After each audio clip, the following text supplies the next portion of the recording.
Olá a todos, e hoje o vídeo vai ser sobre parada cardiorrespiratória. A parte introdutória seria o suporte básico de vida. É o que você tem que fazer até a ajuda ou o desfibrilador chegar, tá? Ou também é o DEA chegar, tá? Então basicamente é isso que a gente vai falar hoje. Então a aula mais curta, mas focando no que precisa saber para esse atendimento inicial, ou seja, até a ajuda chegar ou o desfibrilador ou o DEA chegar. Então vamos lá, tá? Primeira coisa que a gente vai fazer sempre é verificar a segurança da cena. Lembra que não adianta criar mais uma vítima, você tem que sempre verificar.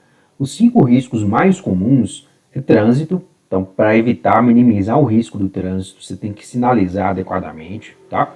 Animais, que quase sempre é cachorro de grande porte, então se você vai entrar numa casa, sempre olha isso, sempre, tá? Não adianta criar mais uma vítima, igual eu falei. A questão de segurança, de violência mesmo, se a cena for insegura nesse sentido, for uma cena de agressão por arma branca, de fogo, não vai sem a polícia estar no local, isso é essencial. A questão também de risco biológico, então é essencial. Você vai sempre estar devidamente paramentado para evitar pegar infecções como hepatite B e C, dentre outras coisas, então tem que estar com a segurança, o EPI em dia, tá? Tem que estar usando óculos, máscara, luva.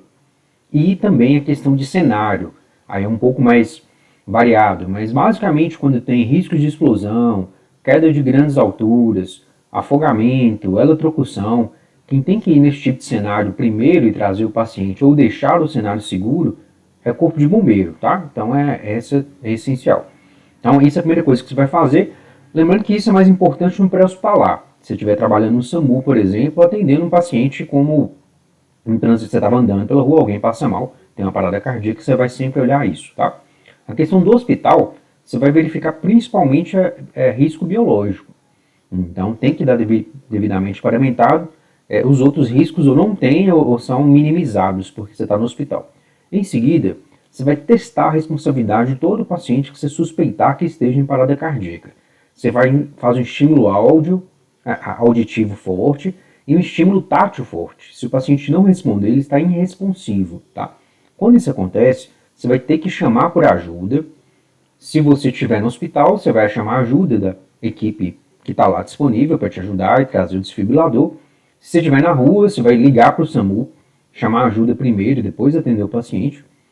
E basicamente é isso, alguém tem que te ajudar. Você nunca vai atender uma parada cardíaca sozinho, alguém tem que trazer o DEA, o desfibrilador. Se estiver na rua, o SAMU vai ter que chegar. Se estiver no hospital, a equipe inteira vai ter que estar lá para te ajudar, tá?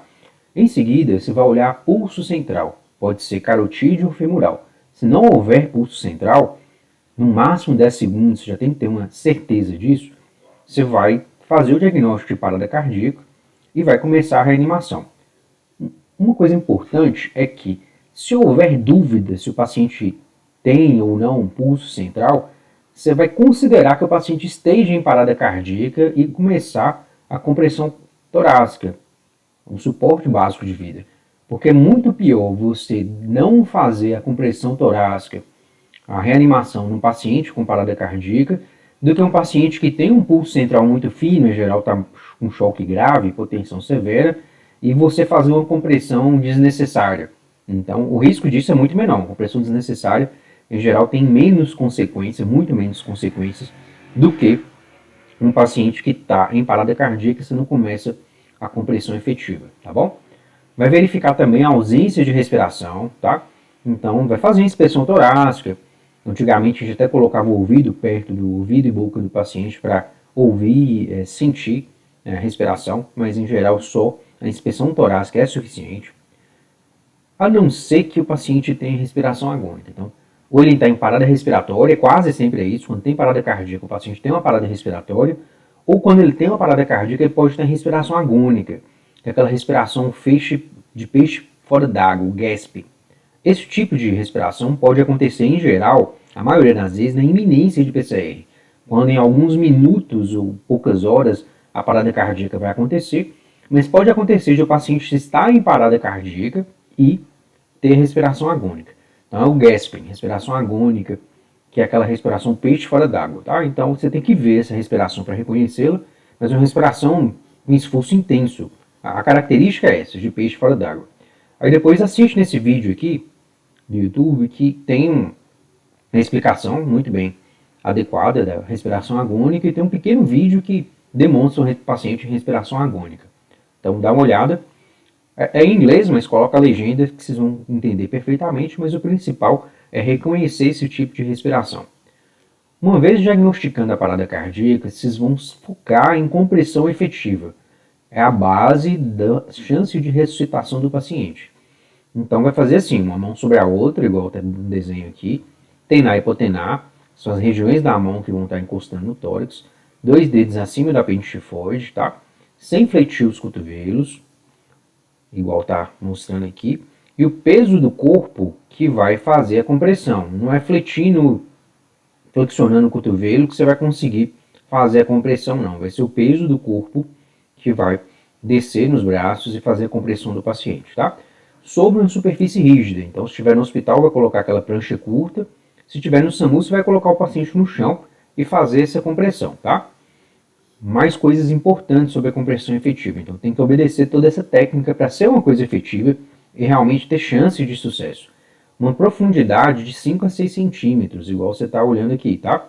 Permitir o tórax retornar completamente, então levanta a mão até o suficiente o tórax retornar, numa frequência de 100 a 120 por minuto, alternando o socorrista que está fazendo a compressão a cada 2 minutos, tá? Porque senão ele cansa e a compressão fica inefetiva.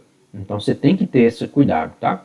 E realizar 30 compressões para depois fazer 2 ambusações, ventilações com ambu e verificar se o tórax expande completamente.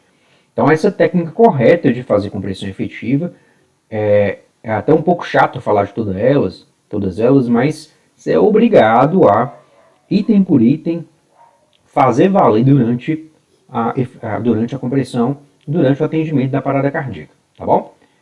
Até chegar ao desfibrilador automático externo, que isso tem aeroporto, shopping, se você está eventualmente em algum lugar e alguém tem uma parada cardíaca, e você vai ter que atendê-lo. Então vai ser assim, ou até, se você estiver no hospital ou no SAMU, a equipe completa com todos os equipamentos, principalmente o desfibrilador chegar, você vai chamar, ou até o desfibrilador chegar, quando você está no hospital já, de plantão no pronto-socorro, e começa o atendimento dessa forma. Chegou o desfibrilador, aí em seguida você vai posicionar para external e ápice e verificar o ritmo do paciente, tá? Então aí já vamos para outra parte, a segunda parte da aula, mas é isso que a gente tem para falar por hoje, tá? Então é isso que a gente tem que memorizar bem. Lembra que o BLS, as manobras básicas de ressuscitação, são essenciais. Sem ela, a gente não vai conseguir nunca fazer o paciente voltar de uma parada cardíaca. Então, vocês têm que memorizar exatamente e aplicar, colocar em prática tudo isso que tem no vídeo, tá bom? Então, lembrando, pessoal, para se inscrever no canal, fazer comentários, tá? Compartilhando experiência, tirando dúvida, sugerindo temas para as próximas aulas, para os próximos vídeos. E bons estudos e bom plantão, principalmente. Até o próximo vídeo.